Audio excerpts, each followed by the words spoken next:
Olá pessoal, essa é a sexta aula do curso de Controladores e na aula de hoje nós vamos retomar o assunto porta paralelo 81, só que voltado para a aplicação prática desse recurso através da utilização de um simulador, onde nós vamos verificar o comportamento do projeto que nós desenvolvemos no ano passado, ou seja, o firmware do teclado e do display, sendo que no caso da etapa do teclado, por um zero circulante, a gente habilitava uma dessas linhas, ou seja, o, o nibble o nibble menos significativo da porta P1 habilitava as teclas e o nibble mais significativo da porta P1 detectava qual tecla havia sido pressionada.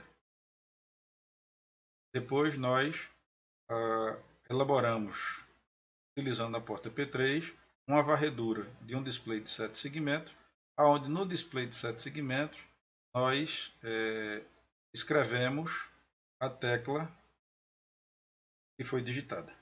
Certo? Então, essa era a ideia do firmware que foi desenvolvido. E agora a gente vai verificar se isso aí realmente funciona. Tá? Inicialmente, e de propósito, eu trago para vocês aqui novamente o código onde eu apenas varria e identificava a tecla, ou seja, o código construído apenas para leitura do teclado, aonde aqui na subrotina mostrar, eu preservei de propósito uma incongruência, um projeto que nós vamos construir, que nós vamos analisar hoje. Por que uma incongruência? Porque eu falei para vocês na aula passada que esse projeto seria executado utilizando o microcontrolador da Atmel, o AT89C2051. Então, antes da gente analisar o código, eu vou trazer aqui para vocês esse microcontrolador, o datasheet do microcontrolador. É importante que vocês se habituem com essa prática. Isso aí é exatamente o que se faz na vida real quando a gente está executando algum projeto baseado em algum microcontrolador. Então veja que eu trouxe o 2051 da Atmel, está aqui, AT89C2051. A curiosidade é que ele é da Atmel, mas hoje a Atmel é da Microchip. Então observem, isso daqui na realidade é um link do site da Microchip, onde eu tenho acesso ao datasheet desse microcontrolador. Tá? Por quê? Porque a Atmel foi adquirida, né? Foi comprada pela Microchip. A Microchip é a empresa que agora é responsável pela arquitetura 8051, mas também é a fabricante, né? Dos PIC, microcontroladores PIC. Aqui nós temos, vou dar uma ampliada aqui na tela. Nós temos o microcontrolador, exatamente o AT892051, como eu coloquei para vocês. Veja que ele é uma versão compacta do 8051 Standard, quer dizer, do 8051 padrão. Ele tem apenas 20 pinos. E o destaque está para o fato de que, embora a versão padrão, a versão Standard, tenha 4 portas, o 2051 ele tem apenas 2 portas disponíveis e ainda tem um detalhe interessante aqui que eu vou mostrar para vocês. Observem que a porta P1 ela tem os 8 bits normais, né? Quer dizer, de P10 a P17. Já a porta P3 ela tem 30, 31, 32, 34, 5 e 7. Na porta P1 existe um detalhe aqui interessante, que é o que? Entrada analógica 1, entrada analógica 0. Vamos entender o que é isso aqui para a gente perceber, para a gente compreender por que é que a porta P36 não está disponível na pinagem do 2051.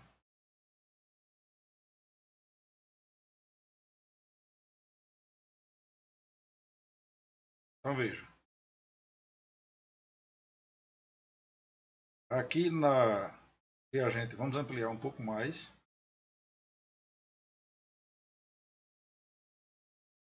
verifique que aqui eu tenho a minha porta P10, a P17, quer dizer, minha porta P1, e a minha porta P30, a P37, só que o P36 é um pino que não está disponível, ou seja,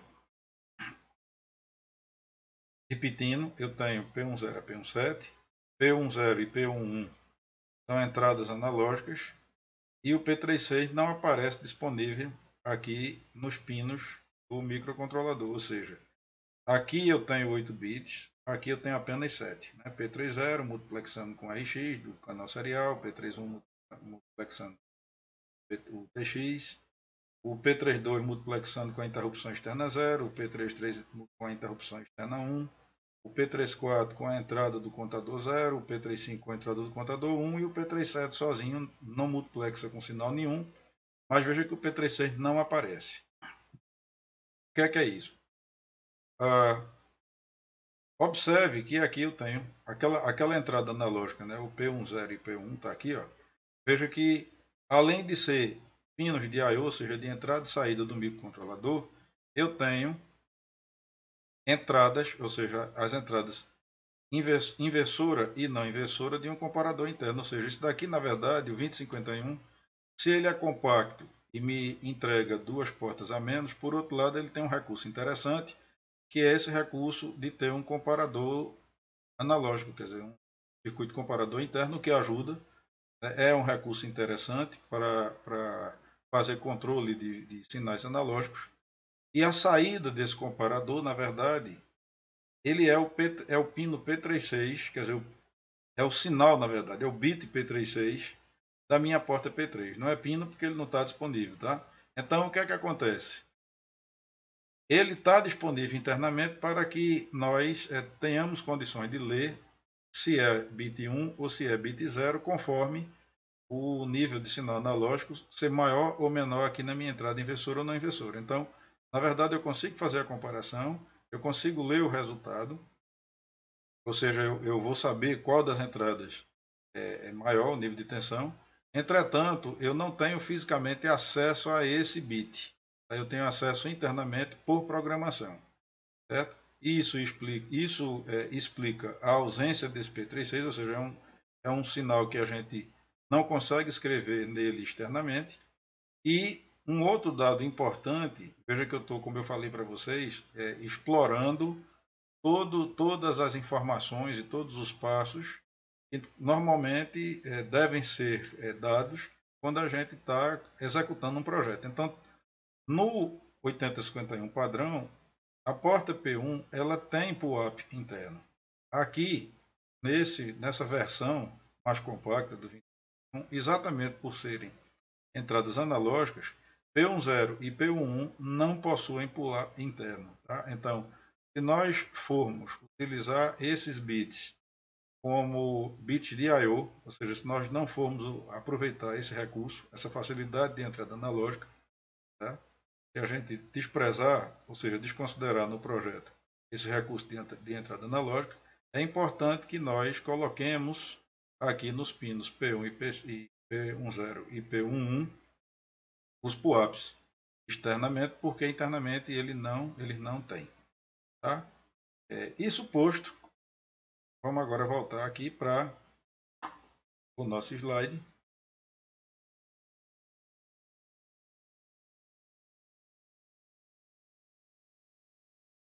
E veja, por que é que eu parei, trouxe o microcontrolador e disse que essa subrotina que mostra o teclado, né, a tecla que foi pressionada, porque vocês se recordam que por esse pequeno loop aqui que acessa essa tabela, a gente consegue identificar qual tecla foi pressionada.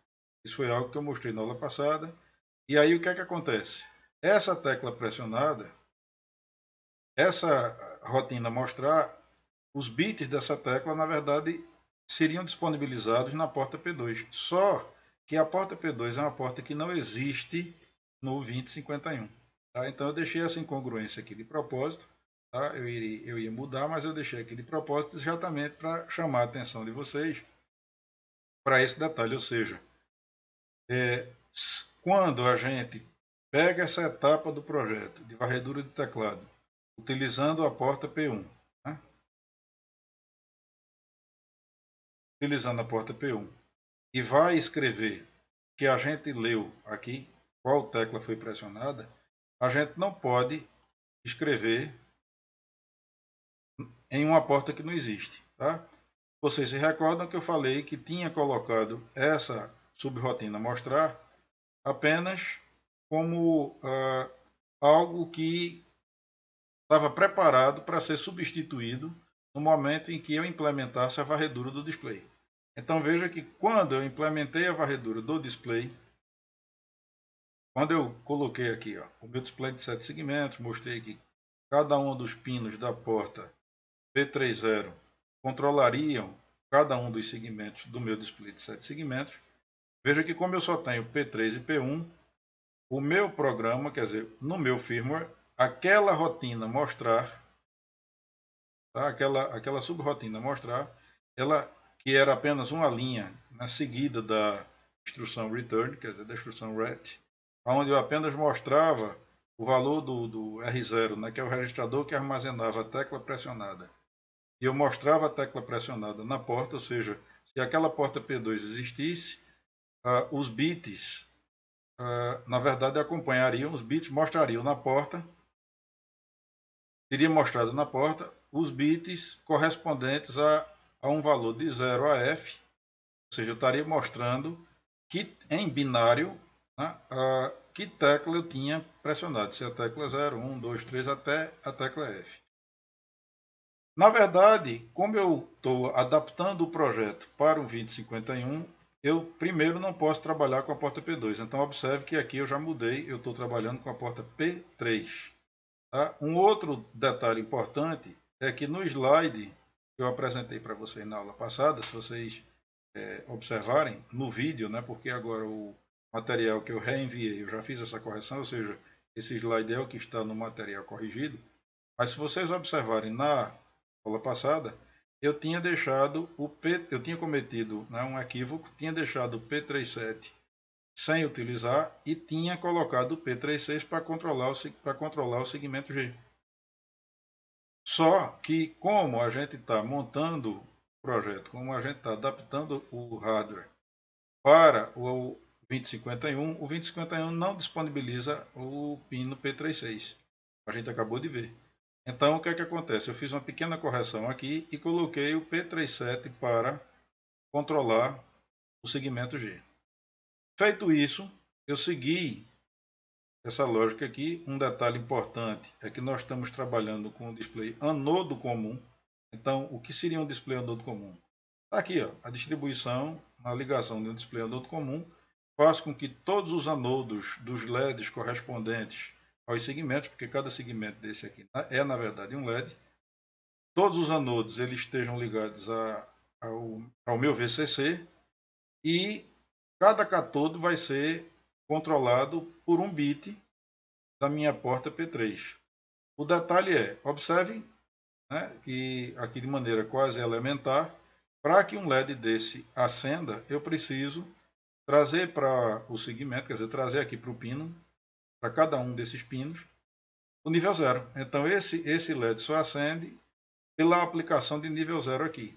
Tá? Então essa é uma característica do display anodo e isso na verdade é muito importante que fique bem compreendido, porque isso na verdade vai explicar cada palavra dessa que eu estarei escrevendo na porta P3 à medida que eu for identificando cada tecla pressionada. Então, se a minha tecla foi a tecla 0, por exemplo, por que é que eu escrevo na porta P3 essa sequência? Tá? Porque observe que todos os LEDs estariam acesos, logo eu teria que colocar 0 em todos eles, exceto no segmento G. Tá? Ou seja, o segmento G estaria apagado. Então observe que todo mundo estaria 0. O P36, e aqui está um detalhe interessante, se vocês observarem cada palavra dessa, vocês vão perceber que em cada byte desse, o meu P36 vai estar sempre setado. Tá? Eu deixo ele dessa forma, por quê? Porque a gente viu que o P36 ele não vai ser acessado, ele não vai ser utilizado nesse projeto. Tá? Então, o que é que acontece? Eu só trabalho com P37 e com de P30 a P35, quer dizer, eu trabalho de P30 a P35 e P37. Então, o P36 ele simplesmente não é utilizado, eu setei, em cada palavra dessa ele está setado. Então, observe que eu tenho todos acesos, logo todos estarão zerados, exceto o G, que está ligado no P37, como ele está apagado, está setado aqui. Ó. Então, atentem para esse detalhe, quer dizer, os segmentos que estão acesos, na verdade, eles têm que ter 0 aplicado a eles. Tá?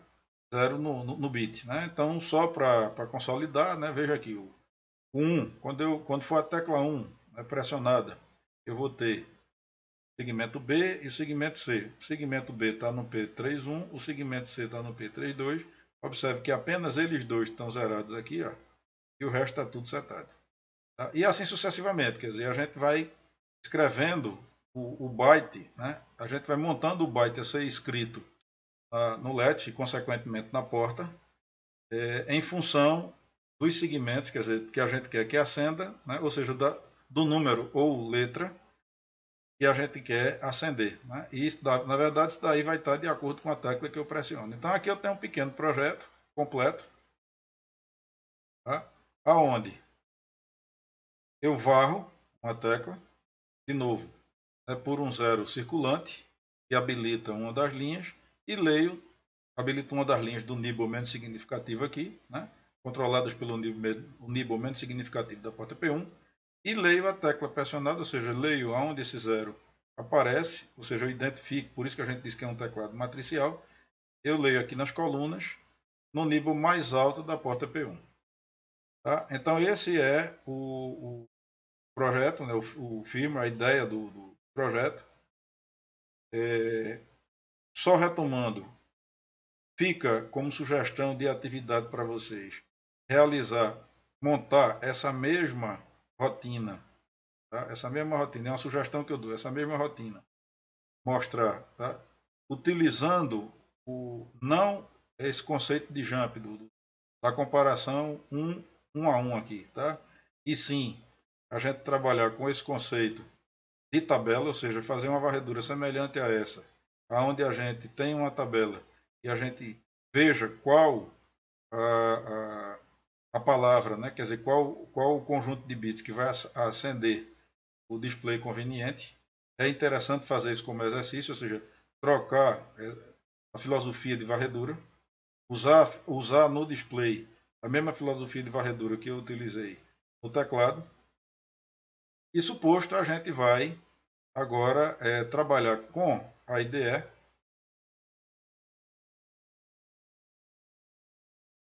Vamos buscar a IDE. Aqui eu tenho o meu firmware, né? Só que agora já com a tecla, já com a subrotina de varredura do teclado, aliás, desculpa, de varredura do display, certo? Já está aqui no projeto. Só que antes, tá? Antes eu queria mostrar para vocês uma coisa interessante, uma coisa importante aqui, veja. Deixa eu abrir aqui algo importante. Vocês devem lembrar que na aula passada, deixa eu abrir aqui para mostrar a vocês, tá? Vocês devem lembrar que isso aqui, na verdade, é a minha pasta do exemplo 5, certo? A pasta do exemplo 5, ou seja, isso daqui é o meu assembler e todos esses outros 3 arquivos eles são gerados no momento em que eu aplico o montador, tá? no meu código ASCII, quer dizer, no meu código fonte, que é esse aqui, ó. No momento em que eu aplico, tá? Utilizando a função build, lembrando que o projeto tem que estar aberto. Eu estou aberto exatamente no projeto 5, no exemplo 5.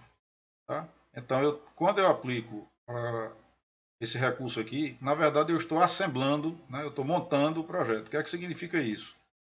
Eu estou transformando esse código escrito em assembly do 8051, né?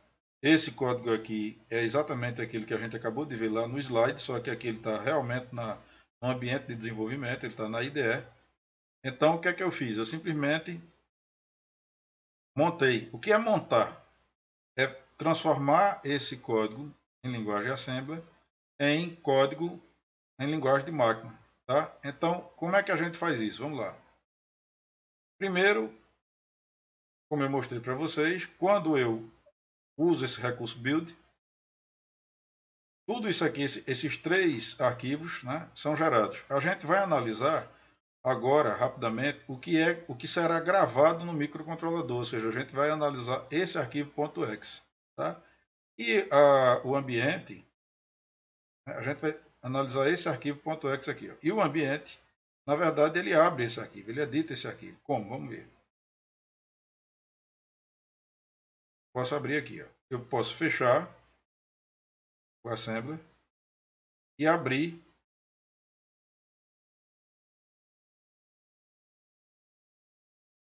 o meu código ASCII.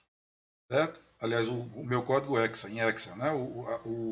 A linguagem de máquina propriamente dita. Então, vocês devem se recordar que nas primeiras aulas eu mostrei, falei a respeito disso, inclusive mostrei o significado, né, desse cabeçalho aqui, dessa introdução. Tá? E aqui, ó, a gente consegue identificar, por exemplo, a primeira instrução. Tá? A primeira instrução, que é esse aqui, ó, esse 90, aliás, o 0900BE, quer dizer, isso aqui, na verdade, isso aqui é a minha linguagem, é o meu programa, quer dizer, aquele código convertido em hexadecimal que será salvo na memória ROM do microcontrolador. Tá? Aqui, nessa organização, dá para identificar, eu mostrei, expliquei para vocês isso, mas na depuração a gente pode ver tudo isso aqui, a gente pode ver essa linguagem de máquina utilizando mais um dos programas que é gerado para que a gente depure o projeto. Esse aqui. Veja que é o arquivo no formato LST. Então o Hexa é a linguagem de máquina, é o que a gente vai gravar efetivamente no microcontrolador. E esse que a gente está vendo agora, o list, né, o LST, na verdade ele traz um recurso interessante que é o quê? Mostrar para vocês o código em assembler e mostrar aqui não só o endereço, como o hexa desse assembly, ou seja, o programa convertido em linguagem de máquina. Então, lembram daquele 9000BE? Está aqui, ó, tá? É o move dptr tecla. Então, veja que o 00BE, veja que coisa interessante. Lá onde eu tenho aqui, ó,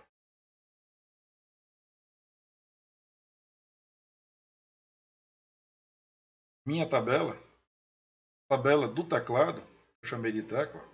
Note que coisa interessante. Eu tenho aqui, e aliás é 8web, 008web, tá certo? O endereço aqui, ó. Repare que coisa interessante. Esse endereço aqui, ó, 008E, eu disse que era 9E, perdão. Esse endereço 009E, veja que é o primeiro endereço, né, da minha tabela, onde eu tenho EB. O que é esse EB? É exatamente isso aqui, ó. Certo? Aqui é comentário, ele simplesmente ignora. Então, note que aqui, se vocês converterem, isso aqui é justamente EB. Então, eu tenho o dado EB.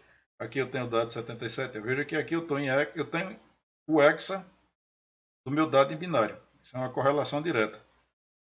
E essa tabela começa exatamente aqui no endereço 008E. Tá? Que lá em cima, veja que coisa interessante. Lá em cima, aqui, ó, 008E. Tá? 90008E. O 008E é exatamente o endereço da minha tabela. Né? O 90 é o código da instrução move. Quer dizer, o que é que essa instrução está dizendo? Mova para dptr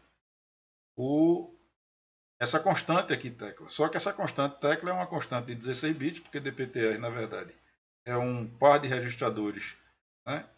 Cada um com 8 bits. Então, isso é um recurso do 8051. Né? Ele tem essa capacidade de juntar 2 registradores de 8 bits. Ele é um microcontrolador de 8 bits, exatamente por conta do tamanho dos registradores. Mas ele tem esse recurso, né?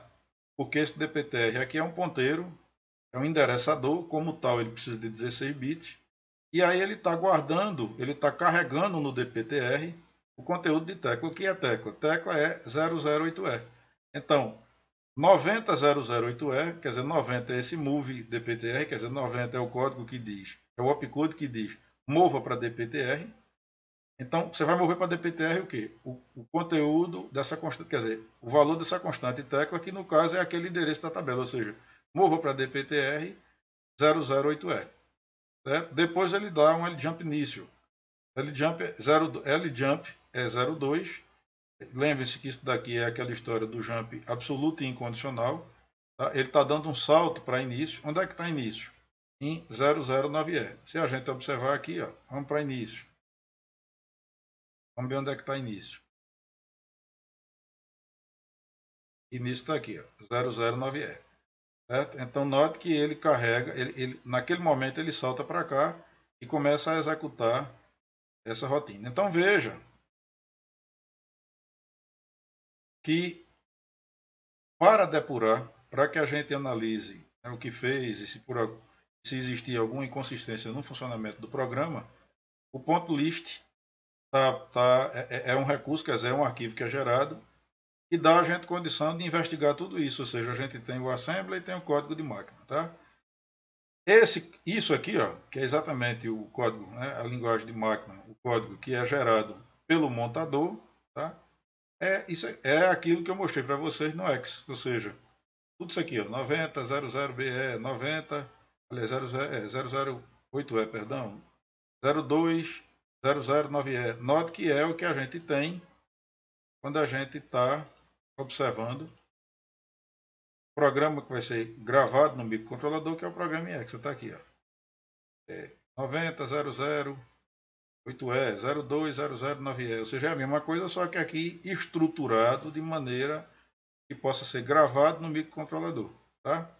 Então, aqui no ambiente de montagem, aqui na IDE, no ambiente integrado, eu queria mostrar, era isso que eu queria mostrar para vocês. Obviamente, mostrar o código, né? E lembrar que quando a gente vai executar essa função build aqui, tá? Que é exatamente o que transforma isso e cria esses arquivos que a gente acabou de ver, a gente tem que lembrar que o projeto tem que estar aberto. A gente tem que estar no projeto do exemplo 5. Certo? Isso eu mostrei para vocês nas aulas anteriores. Tá? Feito isso, vamos agora trabalhar com o simulador. Vou sair um pouquinho da tela aqui exatamente para poder não sobrepor aqui no simulador, certo? Aqui no simulador, antes da execução, o que é interessante fazer? O que é preciso fazer? Veja que isso aqui eu montei para ganhar tempo, certo? Mas isso pode ser montado por vocês. Como eu falei, existem inúmeros vídeos que mostram como trabalhar com esse simulador. Isso aqui é uma montagem do esquemático que eu, obviamente, vou disponibilizar para vocês também. Mas para não perder tempo, eu já estou com ele montado. O importante aqui, alguns detalhes, né? Para não sobrecarregar a figura, veja que eu estou trabalhando com aquela filosofia de eu criei aqui rótulos, tá? Labels de entrada e saída, aonde L1, aonde tiver aqui L1, significa que está ligado aqui. São pontos comuns, isso é um nó. Tá? Eu fiz dessa forma para evitar muita trilha aqui no circuito, o circuito ficar carregado. Um detalhe importante, muito importante, tá? Deixa eu até voltar aqui para o slide. Um detalhe importante observem que aqui eu tenho P0 varrendo ABCD, P1 varrendo 3698, mas na figura que eu criei, na figura que eu desenhei aqui no slide, veja que eu coloquei na sequência, né, de P10 a P17. Na figura do simulador, veja que ele coloca ao contrário, ele coloca o P10 aqui em cima. Então, para não haver erros, né, porque a gente tem que respeitar isso aí, senão o firmware não vai funcionar adequadamente, a gente tem que só ter cuidado, né, eu tive que ter esse cuidado de ver que o P10, que eu chamei aqui de L4, veja que ele está controlando as teclas A, B, C, D.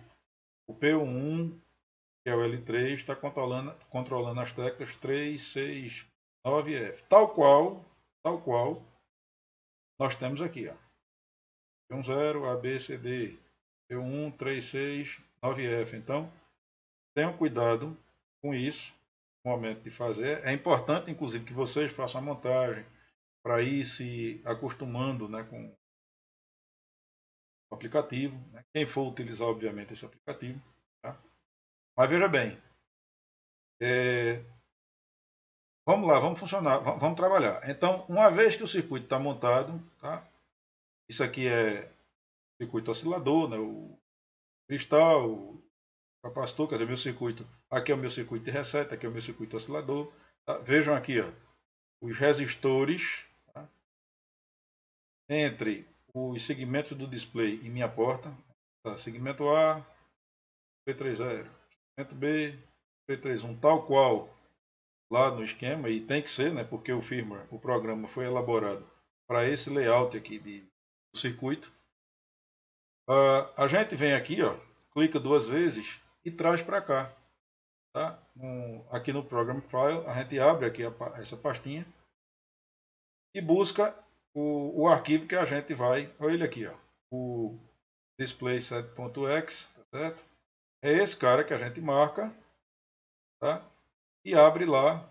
Não vou mais abrir porque ele já está lá, certo? Mas a gente abre, carrega aqui, pronto. Uma vez feito isso, essa é a pequena diferença, quer dizer, na vida real, a gente colocaria esse microcontrolador numa plataforma de gravação, tá? Ou poderia gravar também na própria placa. Existem alguns microcontroladores da família que permitem a gravação na própria placa, mas o geral, né, o normal seria a gente tirá-lo, ir para a plataformazinha de gravação, salvar aquele programa .exe na memória ROM dele. O que aqui está sendo feito daquela forma, ou seja, clico duas vezes e gravo o programa aqui. Feito isso, vamos começar a simulação. Né? Então, vamos começar a nossa simulação. Deixa eu ampliar um pouquinho aqui. Aliás, ele vai dar para ver aqui. Certo? Vamos começar a nossa simulação aqui.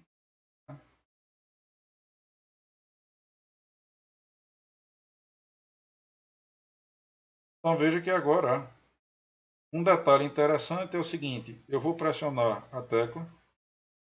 Vocês devem ter notado, vocês vão notar, eu não chamei a atenção disso lá, mas vocês vão notar que aquelas linhas do delay, né, da minha rotina de atraso, que trata o bounce das teclas, elas continuam comentadas. E por quê? Primeiro a gente tem que entender o seguinte: nesse projeto eu não teria tanto problema, não teria, em não tratar o bouncing. Por quê? Porque a tecla pressionada, na verdade, vai escrever no LED, consequentemente aqui no display, um valor. Então, mesmo que como isso fica armazenado, como o LED, né, as portas têm um LED, como isso fica armazenado, mesmo que a tecla sofra bounce, ou seja, que ela escreva mais de uma vez o valor, na verdade ela vai estar escrevendo o mesmo valor. Por isso que eu não me preocupei com a rotina de retardo para tratamento do bounce. Certo? Então, isso mesmo um projeto onde eu estivesse utilizando uma chave eletromecânica real, com bounce, etc., para esse aqui especificamente, o tratamento anti-bounce ele seria, digamos assim, dispensável. Tá? Ainda assim, e mesmo assim, tá? Como eu estou trabalhando com um simulador, evidentemente que aqui eu só vou teclar uma vez. Então, como eu só vou teclar uma vez, ele não vai ter bounce. Aqui no simulador, o próprio simulador garante que não tem o bouncing. Tá?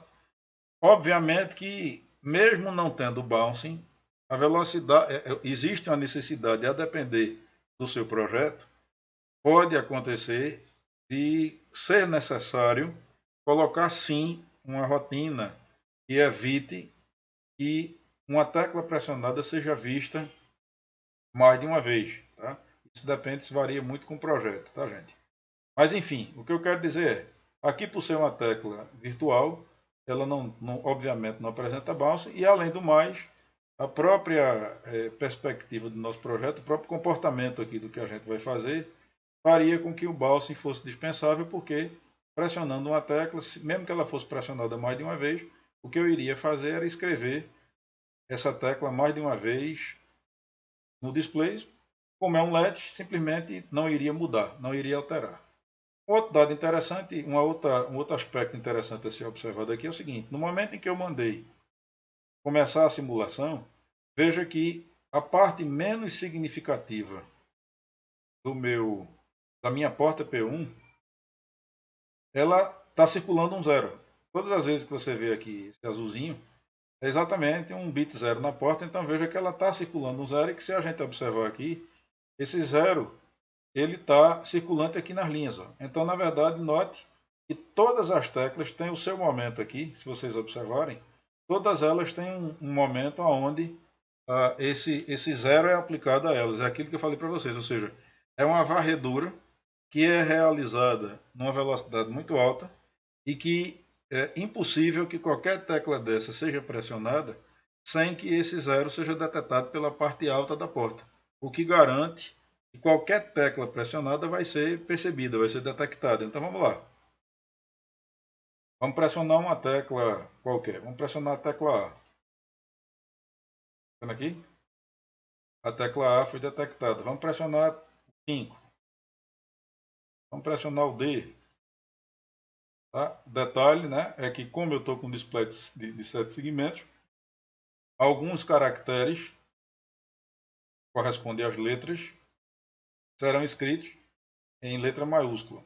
Outros serão escritos em letra minúscula. Mas isso é algo, né, que está ligado à limitação do display de 7 segmentos e que você verão em qualquer equipamento, em qualquer sistema que, que atue dessa forma, ou seja, que leia um código hexadecimal para escrever em apenas um display. Essa limitação é contornada dessa forma, ou seja, algumas são em letras maiúsculas, outras em letras minúsculas.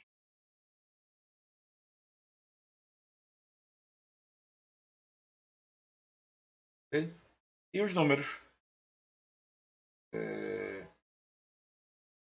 0, 1, 2,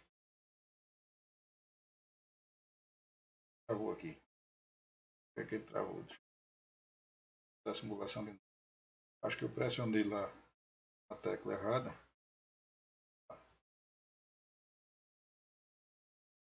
0.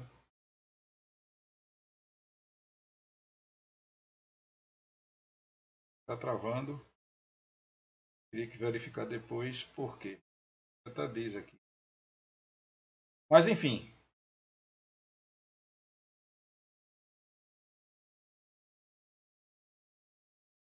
Teria que ver um pouco mais de calma. Ele está dando mensagens aqui. Ah, tá.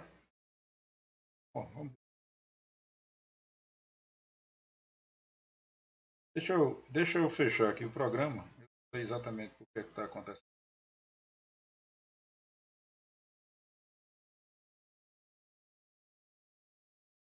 Fechar o projeto é até bom porque a gente vê.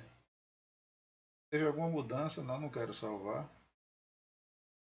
Eu acho que eu devo ter feito alguma bobagem aqui. Mas vamos lá, a gente pode abrir aqui ou abrir aqui. Abrir novamente, pode ser que eu tenha feito alguma bobagem. Vou rodar aqui.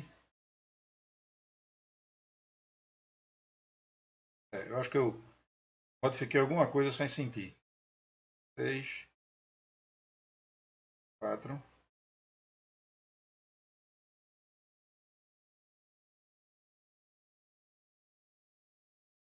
Ele está travando por alguma razão. Enfim, eu tenho que descobrir. Ele diz aqui as mensagens.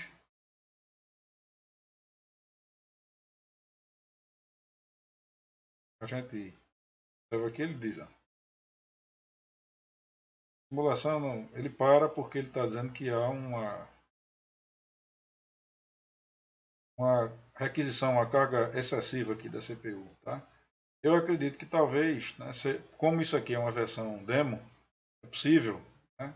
Como eu falei para vocês, isso é um aplicativo que é legalizado, etc. Eu estou trabalhando com a versão demo. Então, o que é que acontece? É possível que essa técnica, por exemplo, de varredura sobrecarregue aqui a CPU. Eu não sei exatamente. É possível que seja isso, tá? Mas, enfim. 8, 9, A, B, C, D,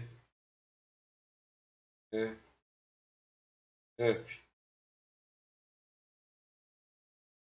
1, 2, travou novamente. Mas, enfim. É isso aí, tá? lamentavelmente é isso aí.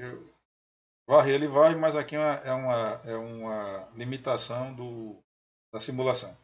Acredito que deve ter ficado claro para vocês. Qualquer dúvida, coloquem aqui no comentário, né, do nosso canal. Tá? E até a próxima aula.